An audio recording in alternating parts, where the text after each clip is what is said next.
Lady Gaga has been humbled by the people tackling the wildfires in California.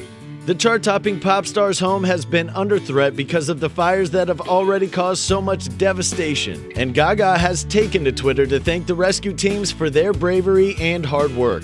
She wrote on the microblogging platform, "I'm so grateful, I love you, and God bless you to all the firefighters and first responders who continue fighting this fire. You risk your lives for us, and I'm so humbled by your bravery. You are our heroes." #WolseleyFire.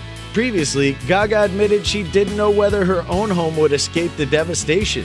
She recently said, "I am thinking so deeply for everyone who is suffering today from these abominable fires and grieving the loss of their homes or loved ones. I'm sitting here with many of you wondering if my home will burst into flames. All we can do is pray together and for each other. God bless you." Sick of these promos? Like us and subscribe so we won't have to make up any new ones.